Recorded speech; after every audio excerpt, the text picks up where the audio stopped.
ঈদ মুবারক, সবাইকে ঈদের শুভেচ্ছা। আসসালামু আলাইকুম। সবাই কেমন আছেন? অবশ্যই ভালো আছেন। আমরা আল্লাহর রহমতে ভালো আছি। তবে আজকে আমার ইচ্ছে ছিল আমি একদম সকাল সকাল ভিডিও দিব, তবে সেটা করতে পারিনি, কারণ আমি কিন্তু ঢাকায় নেই, আমি দেশে এসেছি। কালকে অনেক রাত্র হয়েছে দেশে আসতে আসতে। তো তারপরে সকালবেলা উঠে কাজ ছিল, যেহেতু ঈদের দিন আর শ্বশুরবাড়িতে এসেছি, এখানে তো এসে কাজ করাই লাগবে। তো সব কিছু মিলিয়ে ঝিলে সারাদিন আমি ভিডিও করতে পারি নাই। তারপর সিজামণি একটু খেলতেছিল, তখন আমি কোনোরকম একটু ভিডিও করে রেখেছিলাম। ভেবেছি পরে যখন সময় পাবো ওটা ওভার ভয়েস দিয়ে আপনাদের সাথে শেয়ার করব। আর সিজামণির দাদাবাড়ি কাঁঠালের বাগান আছে, আমের বাগান আছে। তো তারা এগুলো গাছে থাকতেই আগে থাকতেই বিক্রি করে দেয়। তো এখানে যে কাঁঠালগুলো ছিল ওগুলো বিক্রি করে দিয়েছে তারা।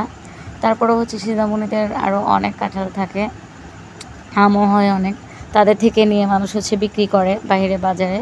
তো তার জন্য আপনাদের সাথে একটু শেয়ার করলাম। তো কালকে সিজামণির দাদা ভাই যাবে গিয়ে কাঁঠাল পেরে নিয়ে আসবে। আমটামও আর অনেক কিছু আছে ঘরে, গাছ থেকে পরে সিজামণি টুক করে দৌড়ে নিয়ে আসতে যায়। সব কিছু মিলিয়ে ভালোই লাগতেছে সিজামণির। তো দেখা যায় ওগুলোর ভিডিও করব, কে করে দিবে সেজন্য কিন্তু ভিডিও করা হয় না। তো কালকে দিনের বেলা অবশ্যই সুন্দর করে একটা ভিডিও আপনাদের সাথে শেয়ার করব। তো আজকে কোনো রকম একটা ভিডিও করলাম, মনটা ভালো লাগতেছিল না, যে ঈদের মতো ইচ্ছা ছিল সুন্দর করে ভিডিও শেয়ার করব আপনাদের সাথে, তার হলো না। আর সিজামণির আকিকাটা আমরা সম্ভবত কালকে দিব। এখানে তো দুইটা, একটা এখানে মনে হয় ছাগল আর একটা খাসি। তো সাদা কালো যেটা, এটা সিজামণির কালকে আকিকা দিব। তার জন্য ভাবতেছিলাম একটু ভিডিও যেহেতু করতেছি, ছাগল দুইটার একটু ভিডিও করি, কারণ একটাকে তো কালকে আকিকা দিয়ে দেওয়া হবে। আর প্রথমে ভাবছিলাম খুব সুন্দর সুন্দর ভিডিও করব গ্রামের বাড়িতে এসে, আসলে এই ভিডিও করে দেওয়ার মতো এখানেও তেমন কেউ নাই, সেজন্য ভিডিও করা নাই। আর ওই তো দেখেন ছাগলটা কিন্তু খুব সুন্দর করে বসে আছে, ও মনে হয় বুঝতে পারতেছে কালকে ওকে জবাই করে ফেলা হবে, এই জন্য। আর আমিও বারবার ওর একটু ভিডিও করতেছিলাম, দেখতেছিলাম ওর মনটা খারাপ, হয়তো বা বুঝে গেছে। আর এখানে মুরগি আছে, সিজামণির দাদুর আরও অনেক মুরগি আছে, ওগুলো আরও সামনে, ওগুলো নিয়েও পরে ভিডিও করব। আর এই দেখেন এখানে কিন্তু গাছেও কাঁঠাল ঝুলে আছে। সিজামণির দাদাবাড়ি আম কাঁঠালের দিন আসলে যেখানেই যাব সেখানে আম আম আর কাঁঠাল আর কাঁঠাল।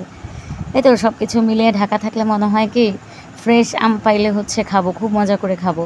তবে এখানে আসছি, আম আছে অনেক, কাঁঠালও আছে, তবে কিছুই খাইতে ইচ্ছা করতেছে না। আসলে দূরে থাকলে মনে হয় এমনই হয়, আর কাছে এসে যখন পাই তখন মনে হয় না আর খাই। এটাই সবচেয়ে থেকে বড় কথা। তো ইনশাল্লাহ অবশ্যই কালকে সুন্দর করে ভিডিও করে শেয়ার করার চেষ্টা করব। আর আমি জানি না আপনাদের কার কাছে কেমন লাগে দেশে ঈদ করতে, আমার কিন্তু মোটেও ভালো লাগতেছে না। আমার কাছে ঢাকাই ভালো লাগে, মানে দেশে ঢাকা কোথাও বের হই না, কোথাও যাই না, তারপরও মনে হয় যে না একটু ঈদ ঈদ। তবে দেশে সেটা একদমই মনে হয় না, কেন এরকম মনে হচ্ছে সেটাও জানি না। আর অনেকে আছে দেশে গিয়ে কিন্তু ঈদ করলে অনেক মজা পায়, তাদের কাছে অনেক ভালো লাগে। আসলে ফ্যামিলির সবাই যায়, সেই জন্যই হয়তো বা। তবে সিজামণি দাদাবাড়ি কিন্তু অমন কেউ নাই যেন সবাই মিলে অনেক মজা করবে। আছে সিজামণির আরও চাচুরা আছে, দাদারা আছে, যে তার মতো, এই আর কি। এটার জন্য হয়তো বা তত একটা ভালো লাগে না আমার কাছে এসে, কেমন জানি লাগতেছে। আরও আম্মুকে রাইখা আসছি, বাবাকে রাইখা আসছি, নিলয় সবাইকে। আমার লাইফে এটাই গ্রামের বাড়িতে ঈদ করা, আমি আগে আর কখনো ঈদ করি নাই। আর এবার ঈদ করাটা সিজামণির কিন্তু খুব বেশি ইচ্ছা ছিল। আমি আগে প্রতিটা ভিডিওতে কিন্তু আপনাদের সাথে শেয়ার করেছি যে একমাত্র মেয়ের ইচ্ছা, সেই জন্যই আসা। তো এই তো ঘুরতে ঘুরতে এখন আবার সিজামণির সেই ছাগলের কাছে চলে আসলাম। আমার খুব মায়া হইতেছিল ওর জন্য, যে কালকে ওকে জবাই করে ফেলা হবে, খুব খারাপ লাগতেছিল। তবে আমার কাছে ছাগলটা কিন্তু খুব কিউট লাগতেছিল, মাশাআল্লাহ খুব কিউট। তো সবাই অবশ্যই সিজামণির জন্য দোয়া করবেন, খুব ভালোভাবে যেন সিজামণির আকিকাটা দিতে পারি। আর আমার আজকের ভিডিওটা এতটুকুই ছিল, সে পর্যন্ত সবাই ভালো থাকুন, সুস্থ থাকুন, আল্লাহ হাফেজ।